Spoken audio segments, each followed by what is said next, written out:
1140 सांगितलं होतं ना. हो सर हो.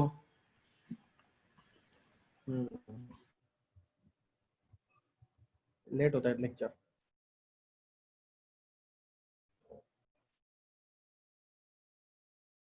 याला हायलाइट करा. हे पहा स्क्रीनशॉट घेत चला सोबत. काय आहे तुम्हाला ते जे लिहितो त्याचे स्क्रीनशॉट घेऊन घ्यायचे, म्हणजे ते पटापट नोट्स तयार होऊन जातात. वेगळ्या त्याच्यानंतर नोट्स काढायच्या. Isothermal process. आयसोथर्मल प्रोसेस आपण कशाला म्हणतो? आयसोथर्मल. आयसो म्हणजे कॉन्स्टंट, थर्मल म्हणजे टेम्परेचर. ज्या प्रोसेसमध्ये टेम्परेचर काय असतं? कॉन्स्टंट असतं. आयसो म्हणजे काय? कॉन्स्टंट समजा, म्हणजे जे चेंज होत नाही. ओके. आणि थर्मल याचा अर्थ असतो टेम्परेचर. थर्मोडायनामिक्सच्या भाषेमध्ये म्हणजे फिजिक्स मध्ये असं वापरतात, म्हणजे कॉन्स्टंट टेम्परेचर प्रोसेस. आलं का लक्षात? तिला कोणती म्हणतात? Isothermal process. आणि डाऊट? आवाज येतोय? हो सर येतोय. चला लक्षात ठेवा ही गोष्ट. मग आता जी प्रोसेस मध्ये कॉन्स्टंट टेम्परेचर असतं तिला आयसोथर्मल प्रोसेस म्हणतो. मग कॉन्स्टंट टेम्परेचर याचा अर्थ 3 पॅरामीटर्स आपण पाहिले होते पहा, मेजरली व्हेरिएबल. म्हणजे थर्मोडायनामिक्स व्हेरिएबल बरेच असतात, त्याच्यापैकी आपण 3 मेजरली पाहतो: प्रेशर, टेम्परेचर आणि व्हॉल्यूम. हे 4 लॉ, गेल, सिक लॉ, बॉइल्स लॉ वगैरेची रिलेटेड म्हणजे हे तिघं चेंज होत राहतं सर्वात जास्त. सर्वात जास्त चेंज होणारे पॅरामीटर आहे थर्मोडायनामिक्स मध्ये. त्याच्यामध्ये टेम्परेचर कॉन्स्टंट आहे, म्हणजे कोण चेंज होणार? चेंज कोण होणार? प्रेशर आणि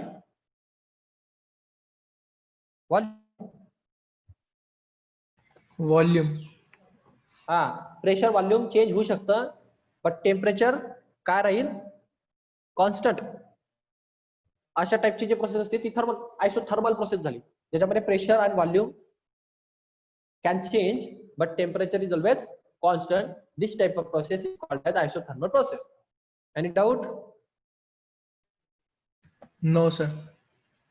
गुड. सो आता याच्यामध्ये आपण असं लिहिणार की चेंज इन टेम्परेचर काय असणार? मग 0. म्हणजे डेल्टा टी म्हणजे याचा अर्थ काय असतो? डेल्टा म्हणजे चेंज. टेम्परेचर मधला चेंज काय असणार? 0 असणार, कारण टेम्परेचर चेंज होतच नाही. मग अशा टाइपची जे प्रोसेस असते आयसोथर्मल प्रोसेस, याच्यामध्ये टेम्परेचर कसं असतं? कॉन्स्टंट टेम्परेचर असतं. महत्वाचं सेंटेन्स आहे.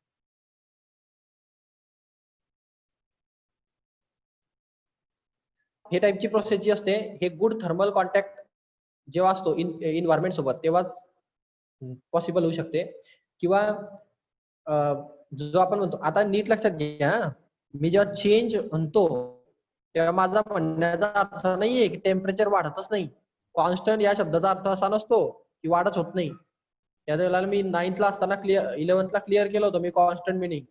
स्टेडी आणि कॉन्स्टंट याच्यात फरक आहे. काय फरक आहे?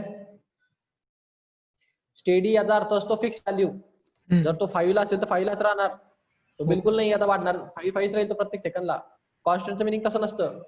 तो 5 ला असेल तर तो 6 ला पण होईल, 7 ला पण होईल, 8 ला, 9 ला, 10 ला. का? याला का कॉन्स्टंट म्हणतो मी? इथं 5 राहतं प्रत्येक टायमाला, चेंज नाही होते बिलकुल. म्हणजे 5 जर व्हॅल्यू असेल कुठल्या गोष्टीची तर 5 राहील, त्याला म्हणतो आपण स्टेडी. आणि कॉन्स्टंट म्हणजे 5, 6, 7, 8, 9, 10, 11, 12 असं. आता याला कॉन्स्टंट का म्हटलं गेलं? कारण याच्यातला गॅप कंटिन्युअसली 1 आहे.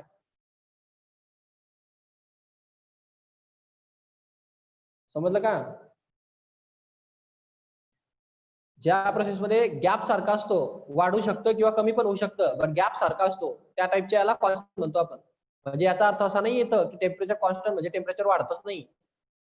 टेम्परेचर चेंज जो असतो टेम्परेचर मधला, तो ऍक्च्युअली जवळपास 0 असतो. म्हणजे 2 चेंज मधला तुम्ही गॅप जर पाहिला तर ऍक्च्युअली तो 1 - 1 0 होऊन जात असतो असं इनडायरेक्टली.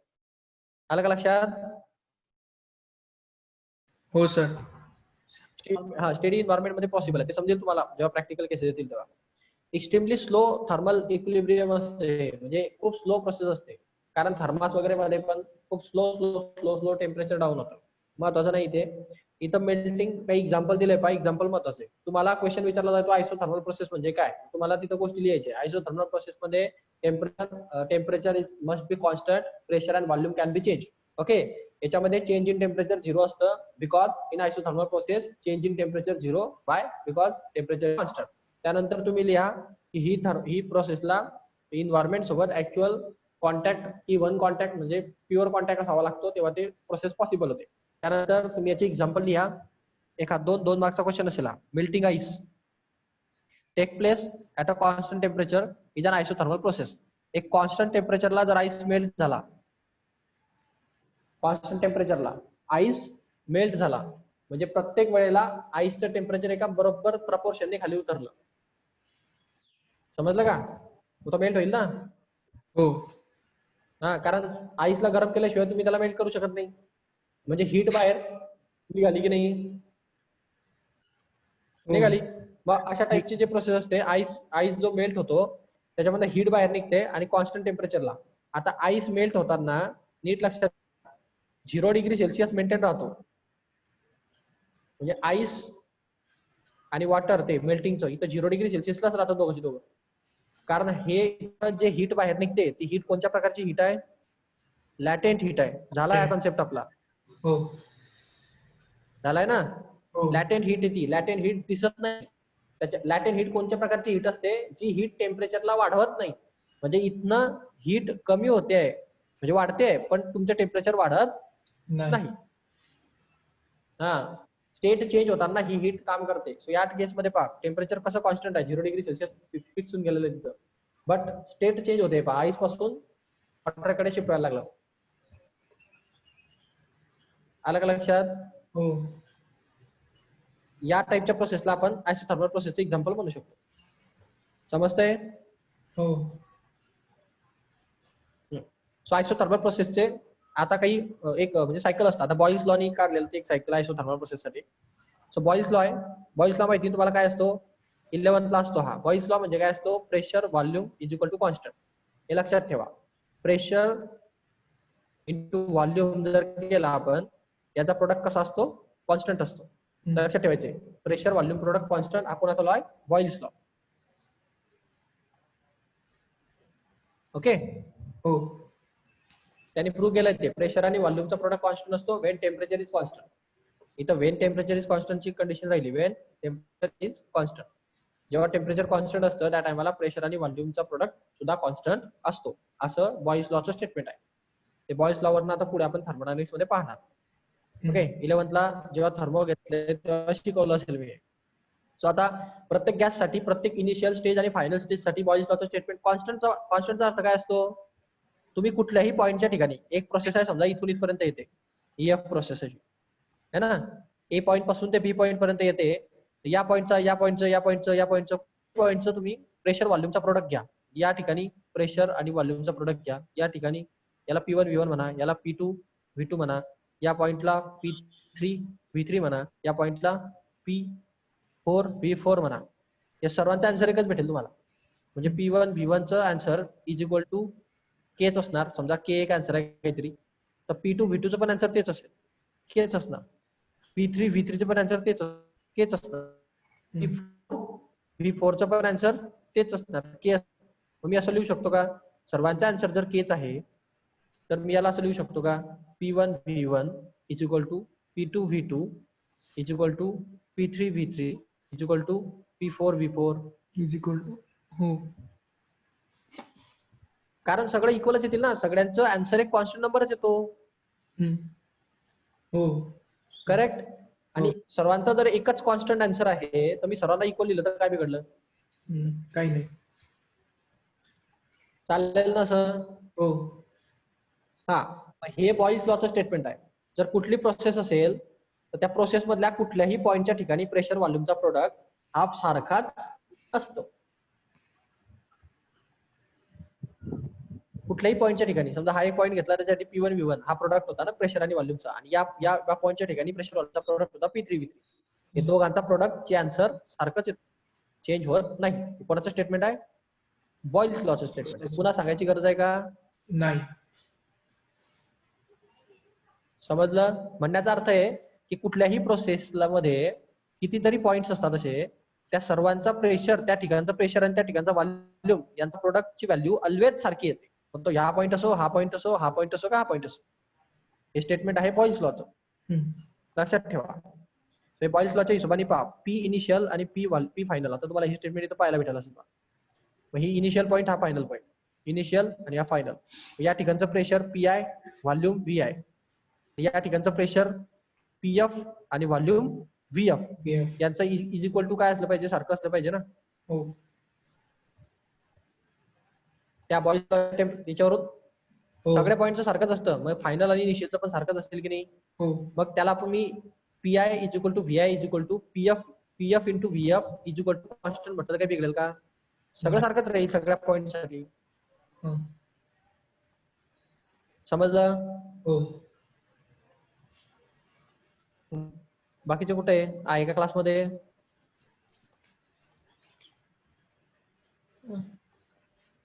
ठीक आहे. अनुराग येतच नाही वाटतं. ओके. सो पहा, मग आपण आयसोथर्मल एक्सपान्शन एक प्रोसिजर पकडू, आयडियल प्रोसेस. याच्यामध्ये वर्क डन आपलं सांगून झालंय पहा तुम्हाला. चेंज इन वर्क डन काय असतं? प्रेशर आणि व्हॉल्यूमचा प्रोडक्ट. पाहिलं होतं की नाही मागच्या वेळेस आपण? हे हो. वर्क डन हे प्रेशर आणि चेंज इन एवढं असतं.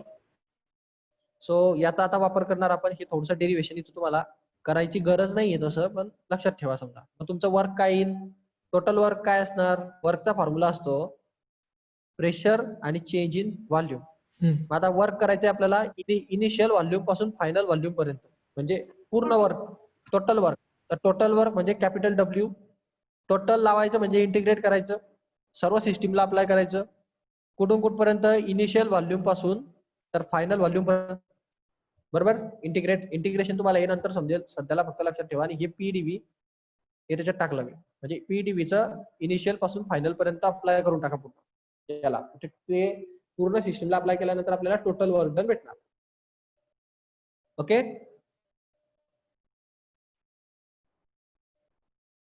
मग हा फॉर्म्युला तयार होतो वर्क डनचा.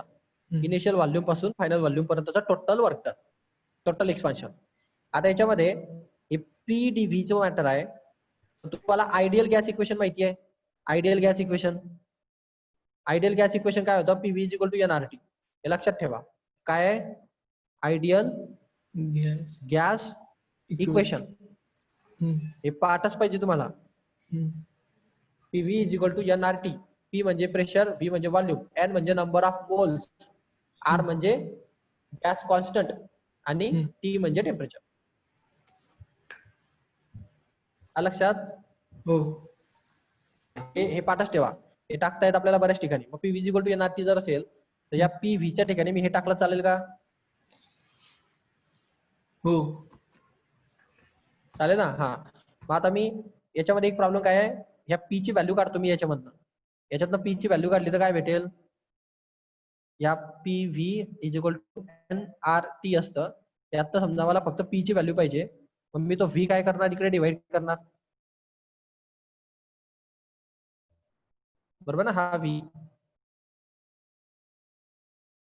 समजलं का?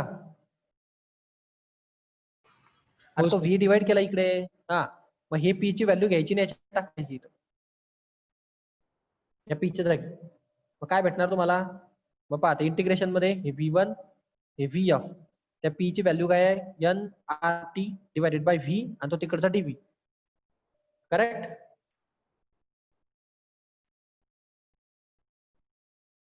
करेक्ट?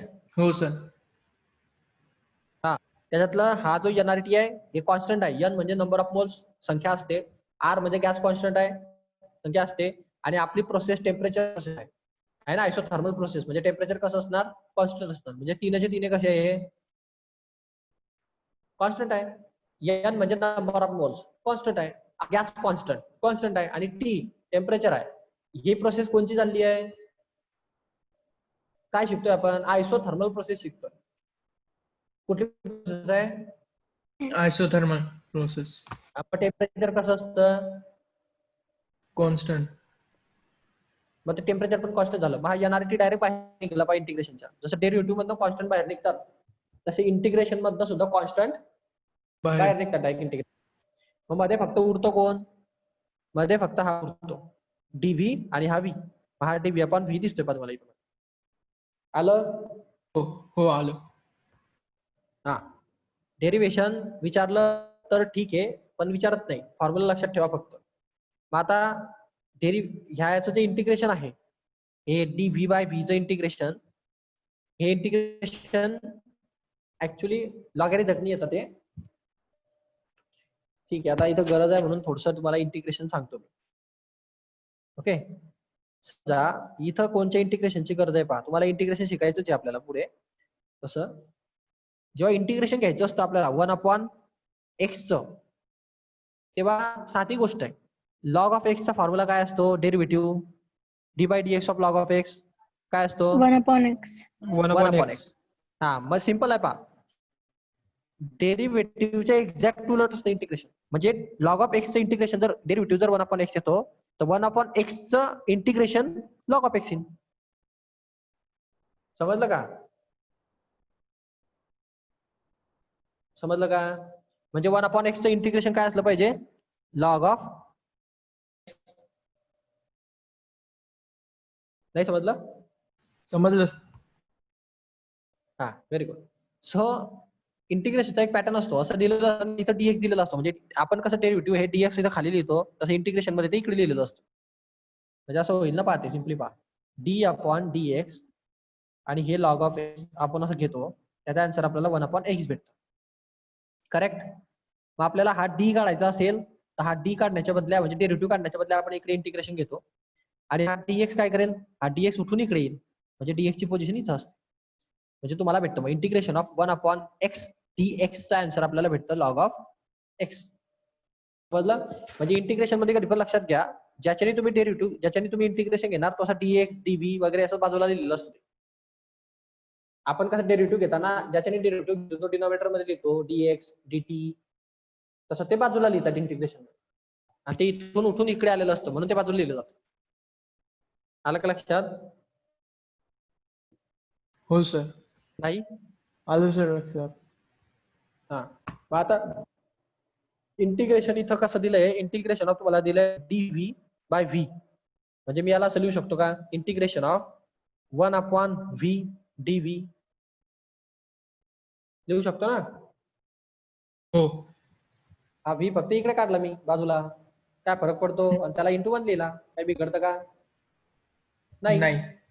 हा आता आता हे इंटिग्रेशन झालं की नाही, हे इनिशियल व्हॉल्यूम आणि इथं फायनल व्हॉल्यूम असं होतं पाहते. आठवा ते नीट मागची स्टेप, इंटिग्रेशनची स्टेप. मग आता इथे इंटिग्रेशन सॉल्व्ह करताना काय करायचं? 1/x चं इंटिग्रेशन, 1/x dx चं इंटिग्रेशन लॉग ऑफ एक्स असतं, बरोबर की नाही? हो. तसं तुम्हाला वाटत नाही का? हे पहा, x च्या जागी कोण आहे? v आणि dx च्या जागी dv. मग v च्या फॉर्म मध्ये इंटिग्रेशन येईल फक्त. काय येईल इंटिग्रेशन? Log of v. बरोबर ना? इथे x आलाय, इथे v होणार. हो. समजलं? समजलं का? हो सर. हा त्यानंतर पुढे पहा, आता याला हे नुसतं इंटिग्रेशन होतं पहा, याला इथं डेफिनाइट इंटिग्रेशन, वरचे डेफिनाइट आहे ना, डिफाईन केलेलं आहे तुम्ही इंटिग्रेशनला, इथं डिफाईन केलं होतं का काही? नाही. हा मग हा त्याच्या पुढचं चॅप्टर आहे. इंटिग्रेशनचे 2 पार्ट आहेत, एक साधं इंटिग्रेशन, हे साधं इंटिग्रेशन झालं. आता डेफिनाइट इंटिग्रेशन म्हणजे त्याला डिफाईन पण केलेलं असतं. डेफिनाइट इंटिग्रेशनचा क्वेश्चन आहे हा. मग हे जे तुझं साधं इंटिग्रेशन आलेलं असतं, हे सिंपल वाला इंटिग्रेशन, याला डिफाईन केलेलं असतं म्हणून त्याला पुढे परत सॉल्व्ह करावं लागतं. आता ते खूप सोपं आहे सॉल्व्ह करणं, त्याला काही वेगळं चॅप्टर म्हणायची गरज नाही, चिल्लर येते. हे अपर इंटिग्रेशन वरती लिहायचं म्हणजे vf आणि लोअर इंटिग्रेशन हे खाली लिहायचं vi, म्हणजे अप्पर लिमिट लोअर लिमिट असं है ना. अप्पर वाला अप्पर, लोअर वाला लोअर. समजलं? हो. हा आणि याला सॉल्व्ह कसं करतात? सॉल्व्ह एकदम सोपं आहे. एकदा अप्पर लिमिट टाकायचं, v च्या जागी अप्पर लिमिट लिहायचं, म्हणजे x च्या जागी ते वरचं लिहायचं आणि मायनस परत त्या x च्या जागी लोअर लिहायचं. म्हणजे पहा कसं, म्हणजे लॉग ऑफ v च्या जागी आपण vf लिहिणार. ओके, अप्पर लिमिट टाकलं, मायनस एकदा लोअर लिमिट टाकायचं, लॉग ऑफ v च्या जागी आपण vi लिहायचं. झालं सॉल्व.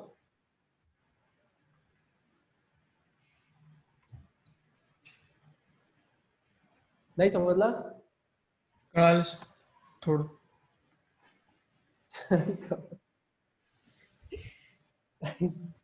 अरे ह्या 1/v आणि व्हीचं इंटिग्रेशन हे आहे आणि हे एक वेळेस काय करायचं असतं, ह्या टर्मच्या जागी ह्या व्हीच्या जागी व्ही एफ टाकायचा आणि एकदा व्ही आय टाकायचा, दोघांची मायनस करायची.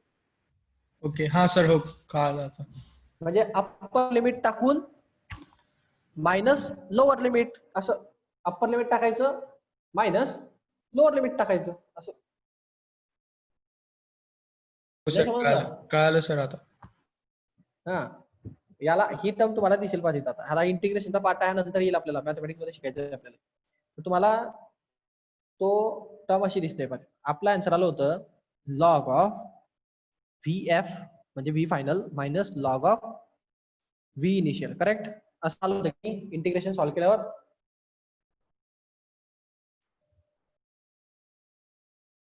असं झालं होतं ना. हा, मग आता हे मायनस आहे की नाही. आता हा लॉग जर कॉमन निघला ते मायनसचा काय होऊन जाईल, प्लस साइन चेंज. अरे साइन चेंज लॉगॅरिथम आहे, डिव्हिजन, मायनस मधून डिव्हिजन होईल ना. डिव्हिजन होईल. सॉरी. मग लॉग निघेल आणि इथं V F upon V I येणार की नाही. तो लॉग कॉमन काढला मी बाहेर दोघांमधून, तर मायनसचं डिव्हिजन होऊन जातं आणि लॉग मध्ये घुसवला की डिव्हिजनचं मायनस होऊन जातं. असं असतं ते, उलट नियम असतो. आलं का लक्षात? हो सर. मग हे जे आहे लॉगला शॉर्टकट मध्ये असं एल एन लिहितात. आलं का लक्षात? हो सर. हा, लक्षात ठेवा, हे एल एन जर लिहिलेलं असलं म्हणजे ते लॉग आहे. Log of V F upon V I, आपलं पण ते चालू का, log of V F upon V I. आणि ते कॉन्स्टंट ज्या बाहेर निघाल्या टर्म होत्या त्या ऍज इट इज असतात, एन आर टी.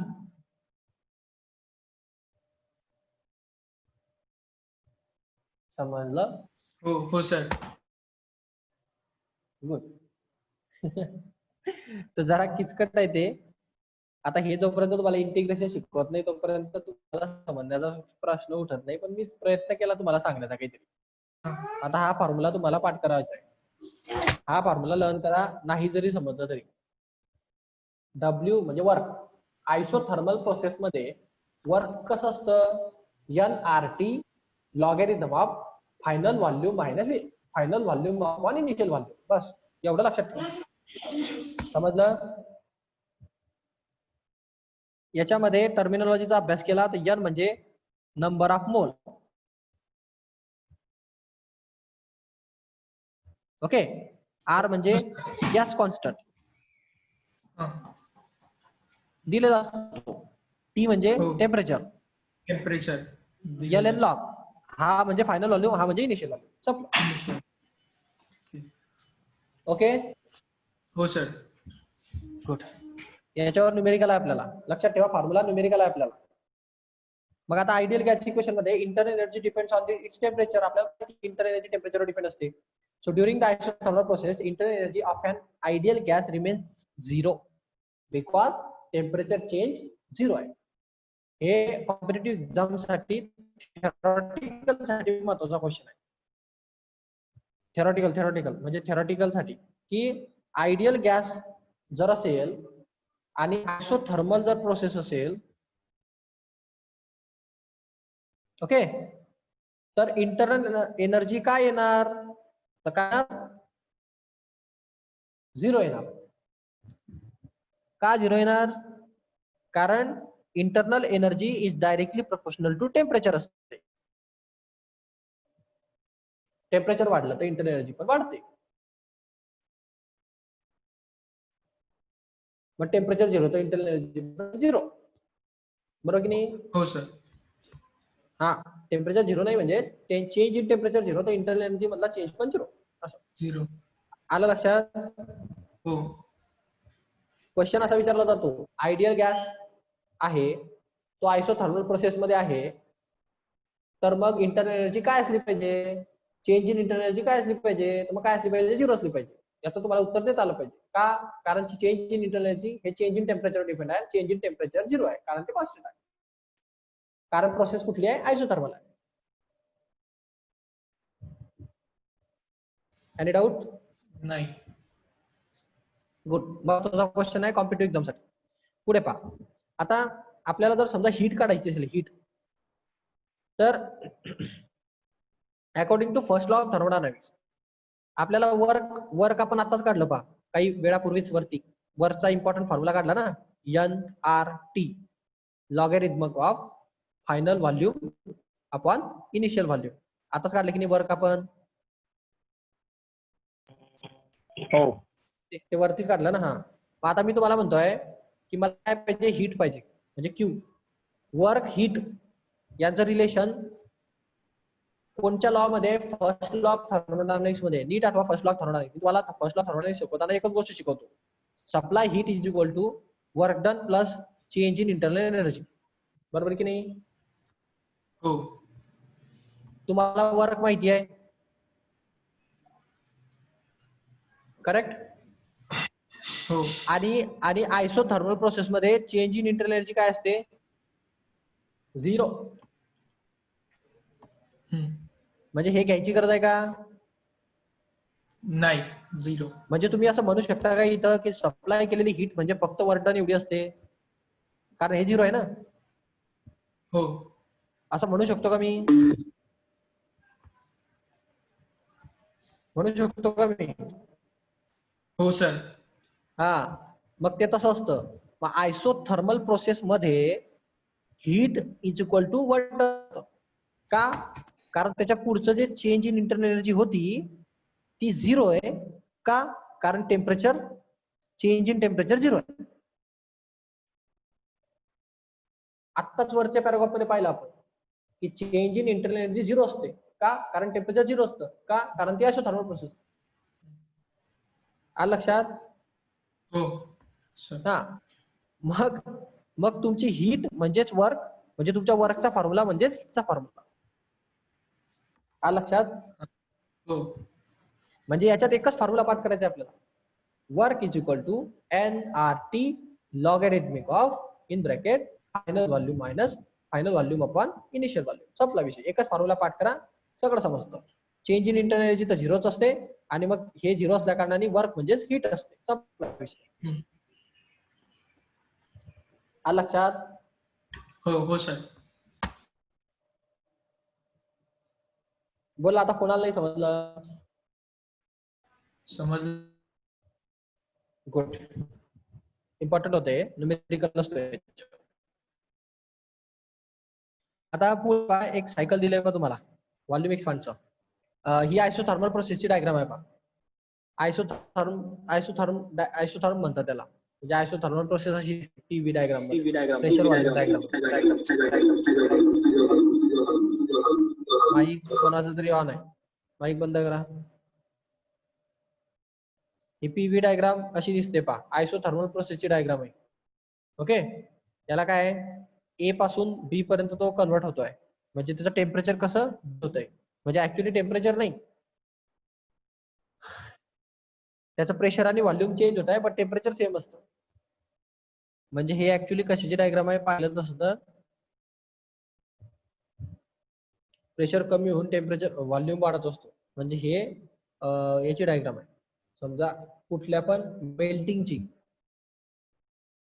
मेल्टिंगची डायग्राम आहे. समजा आयन आहे समजा हे इथं, आणि ते मेल्ट होत आहे. समजा ते मेल्ट झाल्यानंतर ते लिक्विड आयन तयार होईल ना.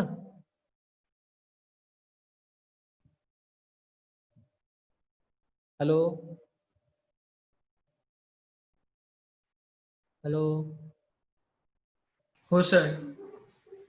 हा, लिक्विड आयन तयार होईल ना मेल्ट झाल्यानंतर. हे सॉलिड मध्ये ना, हो. तर हे ते प्रोसेस आहे. सॉलिड टू लिक्विड कन्व्हर्जन होत आहे. म्हणजे टेम्परेचर चेंज होणार नाही, कारण ते स्टेट चेंज होते. म्हणजे लॅटेंट हीटचा कन्सेप्ट आलाय तिथं. टेम्परेचर चेंज होत नाही, हीट चेंज होते पण टेम्परेचर चेंज होत नाही. मग अशा टाइपची प्रोसेस असते. याच्यामध्ये कसं असतं, व्हॉल्यूम वाढत असतो पहा. व्हॉल्यूम वाढतोय. सुरुवातीला व्हॉल्यूम इथं होता, आता इथं आला. व्हॉल्यूम वाढला की नाही? व्हॉल्यूम वाढला म्हणजे तो सॉलिड स्टेट मधनं कोणत्या स्टेट मध्ये आलाय? लिक्विड स्टेट मध्ये आलाय. कारण सॉलिड पेक्षा लिक्विडचा व्हॉल्यूम जास्त असतो, माहिती ना? हो. हो सर. सो हे डायग्राम त्याची प्रोसेस आहे, म्हणजे ही अशी आयसोथर्मल डायग्राम असते, आयसोथर्मल प्रोसेस असते. याला आयसोथर्म सुद्धा म्हणतात. या डायग्रामच्या ह्या कर्वला, या कर्वला हे जे ए टू बी कर्व आहे ना, हिला आयसोथर्म म्हणतात. आयसोथर्म ही कर्वला. ओके, नाव लक्षात ठेवा ते. बस एवढंच आयसोथर्मल प्रोसेस बद्दल. आयसोथर्मल प्रोसेस काय असते, कुठं वापरली जाते, काय झिरोस, आणि त्याची थर्मोडायनामिक प्रोसेस मध्ये त्याचं वर्क डन कसं काढतात, वर्क डन नंतर त्याच्यामध्ये change in internal energy zero का असते, आणि हीट आणि वर्क डन इक्वल कसं काय झालं, आणि त्याची हेट एवढं जर लिहिलं तुम्ही, तुम्हाला 3 मार्क्स मिळतील. ओके. हो हो हा, आता याच्यात वर्क एक न्यूमेरिकल आहे, न्यूमेरिकल पडतात याच्यावरती आयसोथर्मल वगैरे वरती. न्यूमेरिकल दिलाय तुम्हाला काय, 0.5 mole of gas at temperature 300 Kelvin expand isothermally from an initial volume to 2 liter 2.0 म्हणजे 2 liter to final volume of 6 liter, and विचारलाय question, what is the work done by this gas, आणि question तुम्हाला दिलाय R is equal to 8.31 joule mole inverse Kelvin inverse. आणि second question विचारलाय, how much heat is supplied to the gas. आता question नीट समजून घ्या आधी, त्याच्यानंतर तुम्हाला काय करायचं ते समजेल. जे दिलाय गिवन मध्ये काय लिहिणार तुम्ही, पहिली गोष्ट 5 मोल. मोल म्हणजे मी तुम्हाला सांगितलं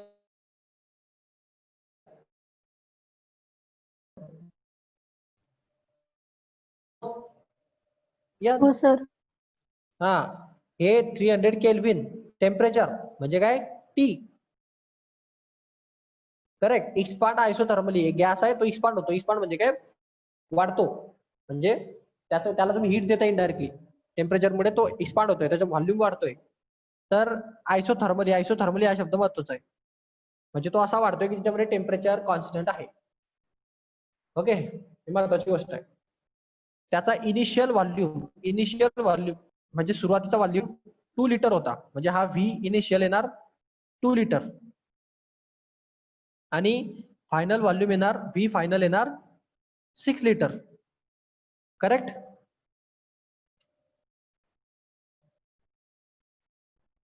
करेक्ट ना. हो सर. तर त्याने मला सांगितलंय व्हॉट इज वर्क. आता वर्क तुम्हाला माहित नाही का, वर्कचा फॉर्म्युला काय असतो, आत्ताच 2 मिनिटापूर्वी पाहिला आपण वर्कचा formula, NRT. Correct. Logarithmic of LN म्हणजे लॉगॅरिथम, आणि final volume upon initial volume. काही डाऊट त्याच्यात? नाही. व्हॅल्यू टाका फक्त. व्हॅल्यू किती आहे माहिती आहे आपल्याला, आपल्याला ज्या व्हॅल्यू माहिती त्याचं कॅल्क्युलेशन करा. पहा, एन ची व्हॅल्यू माहिती आहे, एन ची व्हॅल्यू माहिती आहे, आर ची व्हॅल्यू त्यांनी ऑलरेडी दिलेली आहे, आर पण माहिती आहे, टेम्परेचर पण दिलेलं आहे, फायनल पण दिलेलं आहे, इनिशियल व्हॉल्यूम पण दिलेलं आहे. व्हॅल्यू टाका, सॉल्व्ह करा. आलं लक्षात?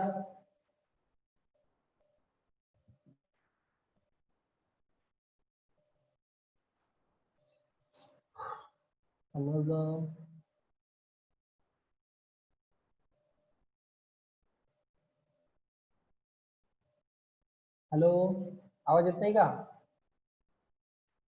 हॅलो, येतोय. हा, नाही समजलं?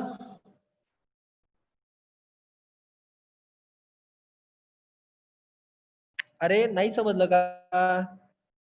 नाही दादा, एकदा सांग. अरे जे काय दिलं होतं ते गिव्हन लिहिलं मी इकडे, पाहिजे सगळं गिव्हन आहे, आणि हा फॉर्म्युला आहे. याच्यात किमती टाकायच्या, यांच्या जागी एन टाकायचं, आर च्या जागी आर टाकायचं, टी च्या जागी टी टाकायचं, फायनल व्हॉल्यूम जागी फायनल व्हॉल्यूम टाकायचा, इनिशियल व्हॉल्यूम जागी इनिशियल व्हॉल्यूम टाकायचा. काय टाकलं त्याच्यात? जमेल का?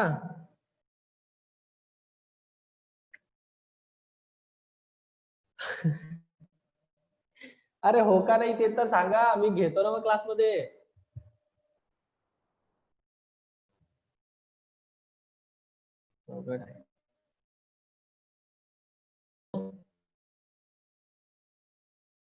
हॅलो, आवाज येतो का? हो. हो नाही, मला काहीतरी सांगा. घेऊ का क्लासमध्ये न्यूमेरिकल? हा, घेऊ. हे वर्कचा फॉर्म्युला होता तुमचा NRT logarithm of final volume upon initial volume. सगळ्या व्हॅल्यू घ्या आणि टाका त्याच्यामध्ये. n म्हणजे किती असतो 0.5. r म्हणजे किती असतो, r ची व्हॅल्यू दिली होती त्यांनी 8.31. त्यानंतर टेम्परेचरची व्हॅल्यू दिली होती 300 केल्विन. त्यानंतर हे लॉगॅरिथम ln. त्यानंतर फायनल व्हॉल्यूम होता 6 लिटर आणि इनिशियल व्हॉल्यूम होता 2 लिटर. हे प्रॉब्लेम याच्यात काही प्रॉब्लेम याच्यात नाही. नाही. हा मग बोला ना काहीतरी, असं काय गप झालं तुम्ही डायरेक्ट. मग 2 3 जा 6. मग याला सॉल्व करा. कसं सॉल्व करणार, हे 0.5 म्हणजे याचा अर्थ 1/2 असतो, म्हणजे हाफ करून टाका 300चं, म्हणजे 150 होऊन जाईल इथं. हे 0.5 इंटू 300 केलं मी, 150 भेटणार. आणि त्याला इंटू 8.31 करा. ओके, आणि हे इंटू 3 करा. एवढ्याचं जे काय कॅल्क्युलेशन निघेल 8.31 इंटू 150 इंटू 3 कॅल्क्युलेशन तुम्हाला हे भेटणार. म्हणजे हे आता जूल मध्ये भेटेल, त्याला किलो जूल मध्ये कन्वर्ट करा. किलो जूल म्हणजे काय, 3 डिजिट लेफ्टला शिफ्ट करा.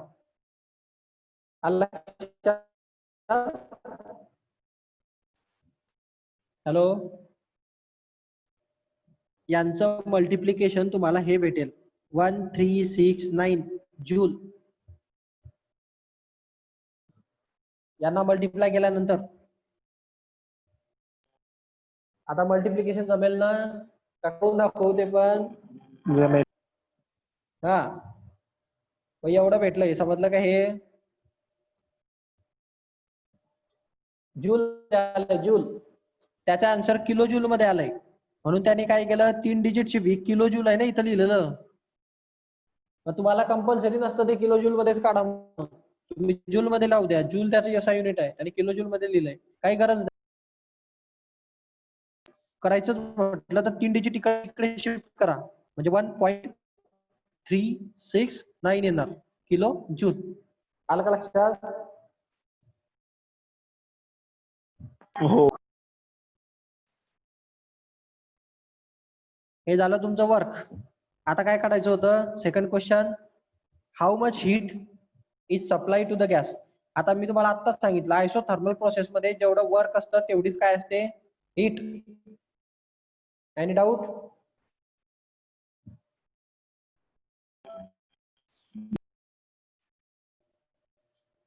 आवाज येत नाही का रे. येतोय. मला असे आवाज काय येत नाही, मग तुमचे बंद होऊन गेले डायरेक्ट तुम्ही.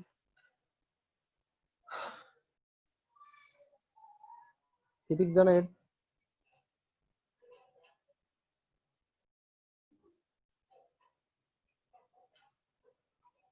बाकीचे कुठे आहेत. हा तर हे बघा का, तुम्हाला जेवढं वर्क असतं तेवढी हीट असते.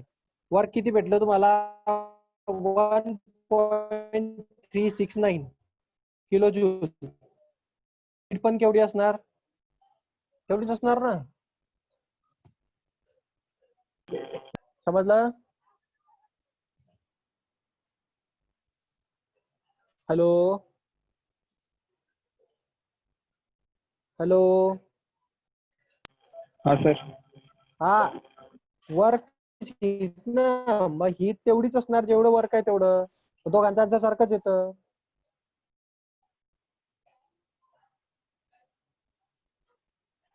ओके.